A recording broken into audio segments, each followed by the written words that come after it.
Welcome friends, welcome to your favorite channel Bodhi Tree. Friends, today we are going to solve Vraj assignment and our question paper number is 3 and our subject is Gujarati.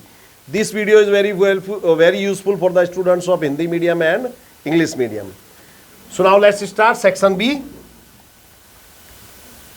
तो ये first है, इसमें हमको match करना है.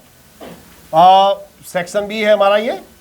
तो इसमें section A भाग में हमको दिया है कृति और उसका टाइप दिया है कि ये जो कृति है इसका प्रकार कैसा है. जैसे मोरली, तो मोरली क्या है, ये पद है અને મોરલીના જે રચયિતા છે એ છે મીરાબાઈ. જીવન અંજલિ થાજો એ પ્રાર્થના છે. જીવમાં જીવ આવ્યો એ છે આપણે સોનેટ. બરાબર, યાદ રાખજો આ બધી વસ્તુઓ. આ જે તમારી ટેક્સ્ટ બુકની શરૂઆતમાં જે ઇન્ડેક્સ છે એ તૈયાર કરી લેવાની, એટલે તમારે 6 માર્ક્સ પાકા થઈ જશે. હવે ફિલ ઇન ધ બ્લેન્ક્સ છે. વરસાદના ફોરા પડ્યા પછી સૃષ્ટિના જીવમાં જીવ આવે છે. કાનાની મોરલી ગૂઢા રાગમાં વાગે છે. ગૂઢા એટલે એસા રાગ જેવો हमको પતા ના ચલે. કૃષ્ણ, હવે વિધાનો ખરા છે ખોટા. કૃષ્ણના મુખ પર મોરલી વિરાજે છે, આ વિધાન સત્ય છે. કવિ સિદ્ધાંતો દીપકને ઓલવા દેવા માંગતો નથી, સાચી વાત છે. આ પણ વિધાન સત્ય છે. નેક્સ્ટ, એક એક વાક્યમાં જવાબ લખવાનો છે આપણે. લાયક ખરો કે હું એ દ્વારા કવિ શું સૂચવે છે.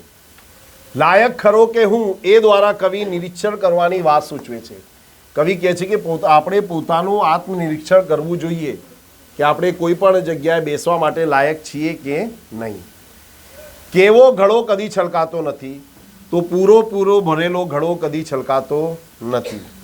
કવિ દરેક સ્પંદને શું ઈચ્છે છે, તો કવિ દરેક સ્પંદને પ્રભુના નામનું રટણ કરવા ઈચ્છે છે.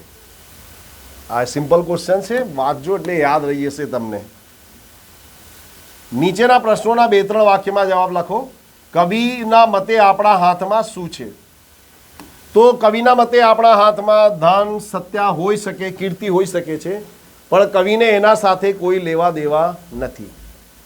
બરાબર, તો કવિ કહે છે કે તમારા હાથમાં ધન કે સત્તા કીર્તિ હોય કે ના હોય, પણ ઉસ્માદને થડકો તો હશે જ, અને મારે તમારા ધન સત્તા સાથે કોઈ લેવા દેવા નથી.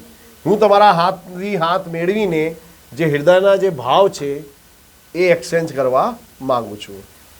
હવે નેક્સ્ટ ક્વેશ્ચન છે, દીવાનખાનામાં કાવ્ય નાયિકા કેવો મનોભાવ અનુભવે છે. તો જે કાવ્ય નાયિકા છે પોતાનું જે દીવાનખાનું છે, ડ્રોઈંગ રૂમ, એને વ્યવસ્થિત રીતે સજાવી દે છે, બધી વસ્તુઓ ગોઠવી દે છે, પણ અંતે એને ફીલ થાય છે કે આમાં મારું સ્થાન ક્યાં છે. એને પોતા માટે કોઈ સ્થાન જોવા મળતું નથી, એવી કોઈ સ્પેસ મળતું નથી એને. પૂર્ણ ઘડા દ્વારા કવિ શું કહેવા માંગે છે, તો પૂર્ણ ઘડા દ્વારા પૂર્ણ માનવીની વાત કવિ કરવા માંગે છે કે પૂર્ણ જે ઘડો છે ક્યારેય છલકાતો નથી. એવી રીતે જે માણસ પૂર્ણ જ્ઞાની હોય એ ક્યારે પણ પોતાની બળાઈ કરતો નથી, એ બકવાસ કરતો નથી. ધન, સત્તા, કીર્તિનું કામ નથી એમ કવિ શા માટે કહે છે. તો આ જે ક્વેશ્ચન છે હાથ મેળવીએ એ છે ઉર્મી કાવ્ય અને કવિ છે શ્રી નિરંજન ભગત. તો કવિ અહીંયા એ અજાણ્યા વ્યક્તિ સાથે હાથ મેળવવાની વાત કરે છે. કવિ કહે છે કે તમારા હાથમાં ધન, સત્તા, કીર્તિ હશે, પણ મારે એના સાથે કંઈ લેવા દેવા નથી. મને તો તમારા હાથમાં જે ઉષ્મા અને થડકો છે એની સાથે મારે નિસ્બત છે. હું તમારા સાથે હાથ મેળવીને મારા હૃદયના ભાવ જે છે તમારા હૃદય સુધી પહોંચાડવા માંગુ છું. એટલે કવિ કહે છે કે હું હાથ મેળવીને, આપણે એકબીજા સાથે હાથ મેળવીને એકબીજાના જે હૃદયના જે ભાવ છે એકબીજાને આપણે પહોંચાડીએ.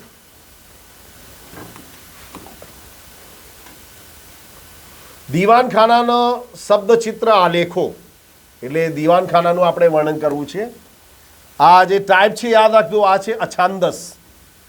તો આની કવિયત્રી છે પન્ના નાયક. બરાબર, આમાં જે કવિયત્રી છે દીવાનખાનાની બધી વસ્તુઓ ગોઠવે છે, જે વસ્તુઓને પૂછીને બધી વસ્તુઓ ગોઠવે છે. બરાબર, જેમ કે સોફા અને લેમ્પના નવા સ્થાને બદલે મૂકે છે, બારીના પડદા બદલી નાખવામાં આવ્યા છે, વોલ ટુ વોલ ગલીચાની જગ્યાએ હવે એમણે કાર્પેટ નખાવી દે છે. આ ઇંગ્લિશ વર્ડ પણ યાદ રાખજો, વોલ ટુ વોલ. ગલીચાની જગ્યાએ એમણે કાર્પેટ નખાવી દીધું છે. આમ બધી જ વસ્તુઓ જે છે કવિયત્રી નવેસરથી ગોઠવે છે, બરાબર.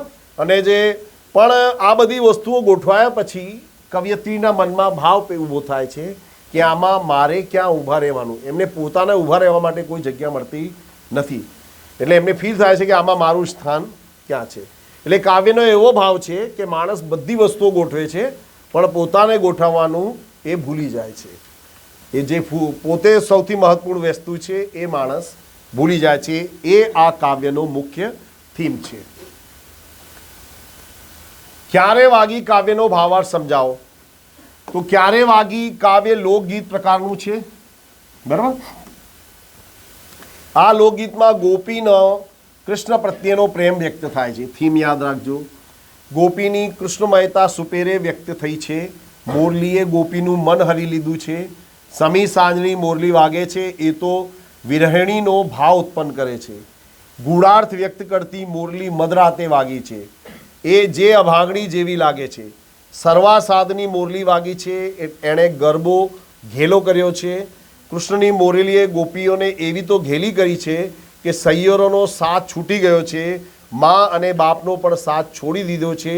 કૃષ્ણની મોરલીએ એવું તો ઘેવું લગાવ્યું છે કે બાળક રડતા મૂકીને ગોપીઓ દોડી આવે છે, બરાબર. કૃષ્ણની મોરલીએ પ્રેમ પામવા માટે ગોપી અધીરી બની ગઈ છે. સમી સાંજે મોરલી વાગતા ઘેલી ગયેલી થઈને સર્વસ્વ છોડીને દોડી જાય છે, બરાબર. તો મિત્રો અહીંયા આપણું સેક્શન બી પૂરું થાય છે.